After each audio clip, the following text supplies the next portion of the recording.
Rain-stitched chrome. A child's small hand smeared with grease on a steering wheel told a different story. The laugh lands like a stone. Pride bruised, curiosity sparked. Who is she beyond the kitchen? Why that car? Cut to engine hiss and a diner's hush. Tension tightens. Promise a reversal born of skill, not fortune. If you love hard-won dignity and surprise, like and subscribe. Now tell us. Would you ever underestimate someone? Share your thoughts below, please. She rose before the sun, not because duty demanded it, but because she loved the quiet when the house still smelled of tea and the world hadn't started judging her yet. Amara moved through her kitchen with the same careful rhythm she used on an engine head. Folding a towel until the crease felt right, cutting 2 pieces of toast so Malik's morning would be perfect even if school traffic was late. Her hands held both the gentleness of a mother and the steadiness of someone who'd learned to coax life out of metal. Malik slept with a notebook of engine sketches under his pillow. 10 years old, and already mapping pistons and camshafts in a hand that loved detail. He thought his mother could do anything. He didn't see the town's whispers. He only saw a woman who fixed a busted radio and made a mean peanut butter sandwich. Amara let him believe she was magic. By day, she was the woman who sent lunches, oversaw homework, and greeted neighbors with measured warmth. By night, under a single bare bulb in a garage that smelled of oil and lemon polish, she became a restorer. Her small shop, Oak and Ember, was a tribute to her father who'd taught her how to read a car by the way a bolt smiled, to the apprenticeships where she learned that patience shapes history. She kept no sign outside. Pride is often private when the world likes easy labels. She'd left a marriage that felt like a tidy sentence written by someone else. It had been handsome in public and hollow in private. A man who could measure worth with an account balance and a neat opinion. She chose freedom and mornings at Malik's crooked school desk over being small in a gilded room. The decision cost comforts but kept her hands and her dignity. Neighbors reduced her to a phrase, just a housewife. As if the word were a cage. They didn't know the way she could track provenance from a thread of stitching, how she could tell a story from a dent. They never watched her fingers pull a fender back into a line so pure it belonged in a museum. The town saw kitchens and casseroles. Amara lived in old manuals and the whispered history of Chevrolet and Lambo, piecing together legacies that others threw away. When she shut the garage door at midnight, the engine's echo in her chest matched her heartbeat. Patient, deliberate, alive. That steadiness would be tested by a laugh she hadn't seen coming and a machine she'd sworn she'd never drive for spectacle. Only to prove that worth could be rebuilt, not bought. Only this time, the laugh came first and the engine sputtered after. Sebastian Vale arrived like an announcement. Black coat, tailored confidence, a red Lambo that glinted too loudly against the town's weathered storefronts. He slipped into the diner as if the room belonged to him, ordered coffee with a smile that expected applause, and found his audience in the wrong place. Amara, standing at the counter with Malik's lunch tucked under her arm. A grease-smudged thumb on the corner of a notebook where her son drew engines. He made the joke loud enough for the room to lean in. A housewife, he said, voice easy as breaking glass. Saving engines now? Charming. Laughter followed like the predictable tide. Conversation cooled into pointed looks. Malik's sketchbook went still in his small hands. Amara answered with a quiet sheathed in steel. No echoing comeback, only a measured line that cut cleaner than any retort. Her words didn't need volume. They left color in the room where his arrogance had bled. Outside, the Lamborghini hissed and clicked as if embarrassed by its owner. The car, exotic and ancient at once, coughed to a stop on the roadside. Old temper, new pride. Sebastian cursed under his breath, tapping the dash as if insults could coax the engine awake. He stepped back into town graceless now, and the earlier laughter felt smaller when measured against sputters and stalled fuel lines. The diner's murmur turned into speculation. Someone whispered about pedigree and place. Someone else wondered if the man who owned empires could fix a broken belt. The town's amusement hung in the air like fog. And somewhere in the back of Amara's mind, a restorer's curiosity flickered. Something in that stalled engine would not let this moment end as a laugh. She walked to the roadside without theatrics, hands steady in her coat pockets. Malik tugging at her sleeve as if he were leading her into a lesson. The Lambo had a smell that was all old leather and overheating oil. The hood gaped like an injured animal. Amara crouched without asking, fingers finding the seam where an amateur's wrench would only bruise the metal. Her hands moved like they belonged there, confident, exacting.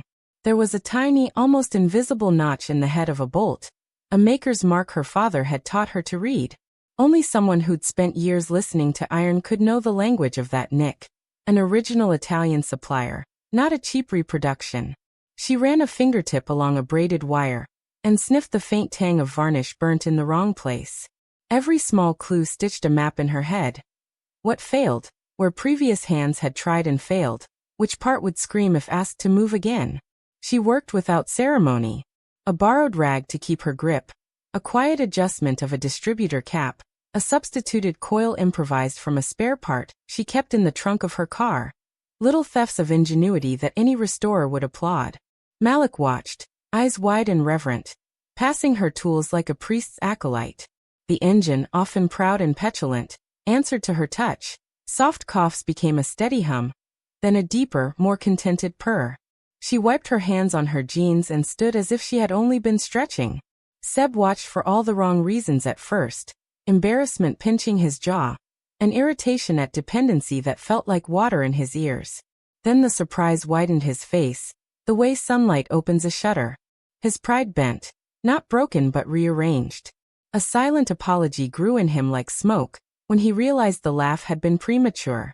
Instead of thanks, however, he managed a graceless attempt at humor to save the remnants of his composure.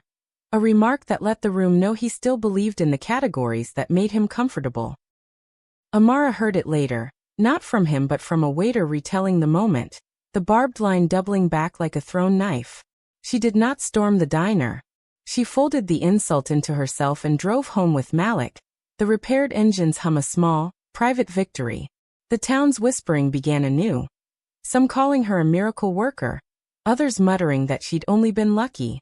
Malik fell asleep with grease on his fingertips and a smile, unaware that the real work had only started. She spent nights like a thief of time, hands raw with grit, a thin radio for company, Malik asleep on the couch with a wrench clutched like a dream. She hunted original parts in dusty auction catalogs, traded favors for a rare hubcap, and coaxed patience out of stubborn metal until the car stopped being a carcass and remembered its first breath. Each panel she smoothed, every stitch she restitched, felt like reclaiming a sentence from a story someone else had tried to finish for her. The VIN under the chassis was the final promise. Authentic, irreducible, undeniable. When she rolled the Lambo out of the garage at dawn, the town did not expect the sound to be a calm, practiced roar. Amara did not drive for spectacle. She drove because the price they tried to force on her was a lie and because the car, her work, deserved its true value. Malik sat proud and small beside her, hands sticky with oil and hope. Word spread like wind. The housewife had delivered a resurrection on 4 lacquered wheels. She pulled into Main Street with the engine speaking softly of a life restored. People stepped back from their doorways, whispers catching like moths around a lamp. Sebastian Vale, who had measured her with a laugh, felt his certainty unspool when he saw the woman he'd mocked arrive not as a trophy, but as an answer. The red of the car was not a boast, it was a ledger of honest nights. Before anyone could find the right word, the collector who'd tried to lowball her arrived with a paper accusation. Fraud, he said, claiming the restoration was a sleight of hand. The town's curiosity curdled into accusation. Then, darker and louder, the shadow of her past stepped forward. Her ex, hungry for control and quick to threaten, showed up where no apology could reach him. The streets tilted toward danger. If this twist surprised you, tap like and tell us. What would you do if someone forced you to prove your worth? The accusation snapped the morning like a brittle bone. The collector's voice rose. Paperwork, lawyers, a demand to seize the car now. His words were designed to turn the town into a jury. The ex-husband arrived with a swagger that had sharpened into menace, his shadow moving like a threat between the Lambo and the workshop's doorway. He hissed about unpaid debts, custody leverage, the small cruel mathematics he had always used to try and steer her life back under his thumb. Amara planted her feet beside the car as if she could anchor the whole world by refusing to move. Each syllable she spoke was measured. She would not be bullied out of the value that had been carved from midnight oil and stubborn hands. Malik's small body stood behind her, eyes wide and raw with the knowledge that adults could be dangerous. The collector's men pressed forward like vultures. One reached for a rope, another for a clipboard that was meant to feel official enough to frighten a town into compliance. Seb watched the scene and felt everything he thought he owned, polish, pedigree, the right opinions, collapse into ash. For a heartbeat he measured the cost.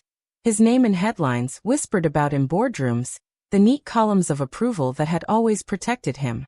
Then he thought about Malik's grease-smudged hands and Amara's steady, tired eyes, and the math changed. Reputation meant nothing if it left a small boy trembling in the street.